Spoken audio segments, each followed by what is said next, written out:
नमस्कार दोस्तों, आपका बहुत बहुत स्वागत है मेरे प्रवीण वैदिक एस्ट्रोलॉजी चैनल में। आप सबको विदित है फ्री एस्ट्रोलॉजी कोर्स चालू हो चुका है।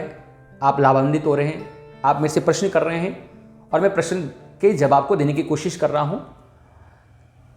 मेरी रिक्वेस्ट है कि अगर आपको मेरी मेहनत अच्छी लगती है तो मेरे इस चैनल को लाइक, सब्सक्राइब, शेयर जरूर कीजिए और आप लाभान्वित हो रहे हैं और लोगों को भी लाभान्वित होने का मौका दीजिए।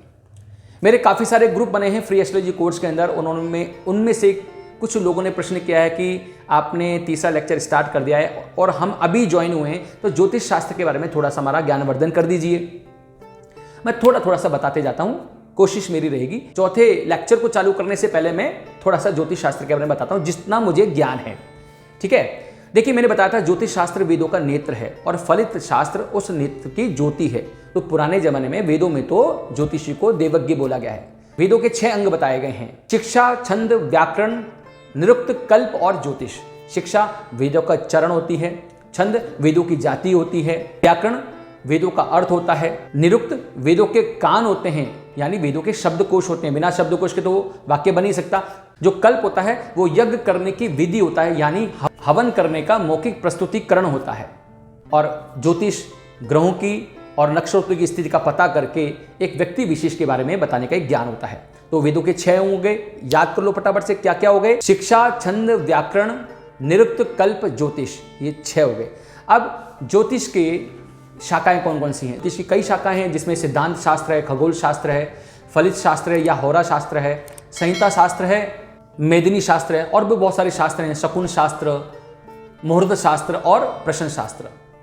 भगवान श्री कृष्ण ने क्या बोला है और ज्योतिष के बहुत बड़े विद्वान महर्षि भृगु ने क्या बोला है: भाग्यंते पुण्य भोग्यर्थे आग तो वसुता तले।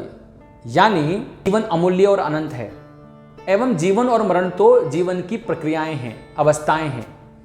यानी एक जीवन से दूसरे जीवन में जाने की प्रक्रिया है। इसका मतलब भगवान श्री कृष्ण ने क्या कहा? भाग्यंते पुण्य भोग्यर्थे आगतो वसुता तले। कि जब एक व्यक्ति एक जीवन से दूसरे जीवन में जाता है तो जो भी उसके पूर्व जीवन के शेष कर्म बचे होते हैं वो उस दूसरे जीवन में उन शेष कर्मों को भोगने के लिए और अपने भविष्य में किए जाने वाले शेष कर्म को भोगने के लिए उस जीवन में जाता है।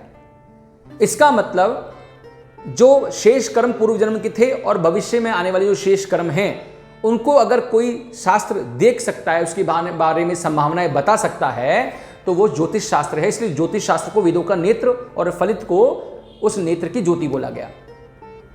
ठीक है, अब आगे चलते हैं। इस पूरी प्रकृति के अंदर, इस पूरे ब्रह्मांड के अंदर जो भी स्थिर चीजें हैं, जो भी वेरिएबल हैं, मतलब जो भी फिक्स्ड हैं और वेरिएबल हैं या स्थिर हैं, चलायमान हैं, वो ब्रह्मांड की किसी न किसी अवस्था से प्रभावित हैं।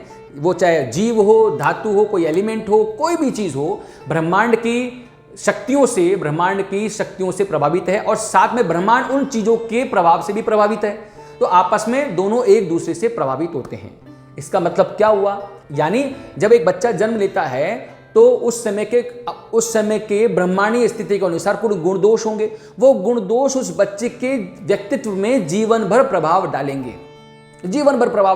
यह प्रश्न मेरे से कल एक स्टूडेंट ने पूछा था। तो क्या पूरा यही सच है? मैंने एक और चीज बोली थी कि ये पूरा सच नहीं है। ब्रह्मांडीय स्थिति एक अपने आप में सत्य तो है, लेकिन इसके अलावा और भी सत्य हैं। वो 4 प्रकार के सत्य हैं जिसके कारण एक व्यक्तित्व प्रभावित होता है, एक व्यक्ति का व्यक्तित्व भी प्रभावित होता है। जिसमें पहला आता है वंशानुक्रम, दूसरा आता है वातावरण, तीसरा आता है कर्म और चौथा आता है काल। जब ये व्यक्ति जन्म लेता है तो जन्म कहाँ होता है उसका? किसी वंश में, किसी परिवार में, किसी कुटुंब में, माता पिता के थ्रू जन्म होता है, पीढ़ियों का प्रभाव आता है। तो उस व्यक्ति पर, उस परिवार के, कुटुंब के नैसर्गिक जो गुण दोष होते हैं वो तो आते आते हैं, तो व्यक्ति उनसे भी प्रभावित होता है। उससे भी ज्यादा इंपॉर्टेंट होता है वातावरण तो इस व्यक्ति की नींव बन जाता है। कैसे? एक व्यक्ति ने किसी वंश में जन्म लिया लेकिन उसका पालन पोषण का वातावरण बहुत अच्छा या बहुत बुरा हो गया। इसका मतलब उसके रहने का तरीका, रहन सहन, उसकी सोचने की शक्ति, कल्पना शक्ति, उसका विवेक, उसका व्यवहार, उसकी मानसिक अवस्था सब कहीं ना कहीं उस वातावरण से क्या हो जाएंगी? प्रभावित हो जाएंगी। तो वंशानुक्रम से ज़्यादा इंपॉर्टेंट कौन हो गया? वातावरण हो गया। तो दूसरी अवस्था के कारण भी व्यक्ति का जो प्रभाव होता है, उसके गुणों का प्रभाव होता है, कम ज़्यादा होता रहता है, वातावरण भी उसमें आ गया। 30 तक कर्म।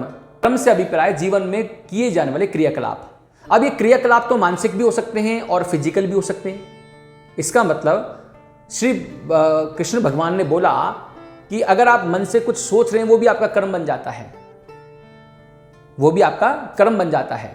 कहने का तात्पर्य क्या है कि प्रकृति अपने आप को वापस दोहराती है। तो यहां कर्म आ गया। क्या आ गया? यहां कर्म आ गया। कहते हैं ना बड़े बुजुर्ग, क्या बोलते हैं? अच्छा कर्म करोगे तो अच्छा फल मिलेगा, क्योंकि प्रकृति अपने आप को वापस दोहराती है। बेटा वापस दौर आएगा, वापस दौर आएगा, ध्यान रखिए। तो अच्छा कर्म करेंगे तो भविष्य में क्या होगा? उनके अच्छे परिणाम मिलेंगे, और बुरा कर्म करेंगे तो बुरे परिणाम मिलेंगे। तो प्रकृति तो यही सब सलटारा कर देती है। तो कर्म बहुत इंपॉर्टेंट हो गया। चौथा हो गया आपका काल। काल इस जीवन की सर्वोपरि शक्ति है, जो निरंतर अपने प्रभाव में चलती है, जो कभी रुकती नहीं है, और ये परमात्मा के अलावा किसी के बस में भी नहीं है। विभिन्न काल का प्रभाव विभिन्न पीढ़ियों पर पड़ता रहता है। इसलिए कहते हैं हमारे इतिहास की गाथा, वर्तमान की स्थिति और भविष्य की सोच हमारे पुराने काल के प्रभाव से कभी मुक्त नहीं होती है। उनका प्रभाव हमारे जीवन में पड़ता रहता है। तो ब्रह्मांडीय स्थिति के अलावा 4 रीजन और हो गए हमारे जीवन को प्रभावित करने के। कौन कौन से हो गए?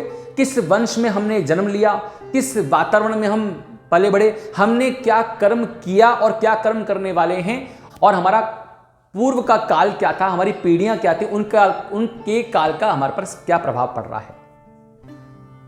ठीक है, थोड़ा सा जो मेरे को ज्ञान है मैं आपको देने की कोशिश कर रहा हूं।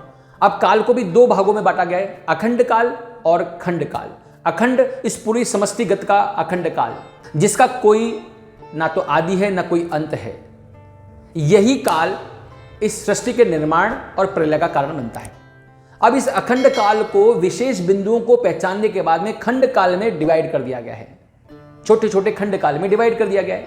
जनवरी, फरवरी, मार्च, अप्रैल, ठीक है, सोमवार, मंगलवार, बुधवार। ये कैसे बने? क्या हुआ ऐसा? 24 आवर्स का एक दिन हो गया। कुछ विशेष बिंदुओं को देखो, खगोल शास्त्र आ गया है यहाँ पर क्या गया? खगोल शास्त्र आ गया है यहाँ सिद्धांत शास्त्र आ गया है, मैथमेटिकल कैलकुलेशंस आ गई हैं। इसलिए मैं बार बार कहता हूं astrology is science not miracle. ये साइंस है, पूरी कैलकुलेटिव है। तो अखंड काल को छोटे छोटे काल खंड के अंदर डिवाइड कर दिया गया, और कुछ विशेष बिंदु को पहचानने के बाद में, और ऐसे काल खंड 11 भागों में बांट दिए गए, जिसमें 11 भाग कौन कौन से हैं? वर्ष, अयन, ऋतु, मास, पक्ष, तिथि, वार, नक्षत्र, योग, करण और लग्न। ये 11 प्रकार के काल बना दिए गए, जिसमें से कुछ तो हम जानते ही हैं। तो ये छोटा सा एक्नॉलेजमेंट ज्योतिष के बारे में मैंने आपको देने की कोशिश करी है। तो दोस्तों, अब तक हमने क्या क्या कर लिया? हमने ज्योतिष के बारे में कुछ समझा है। जो भी मेरे में थोड़ा सा ज्ञान है उसमें से मैंने कुछ देने की कोशिश की है। तो अगले लेक्चर की तैयारी के लिए मैं विदा लेना चाहता हूं। बहुत बहुत नमस्कार।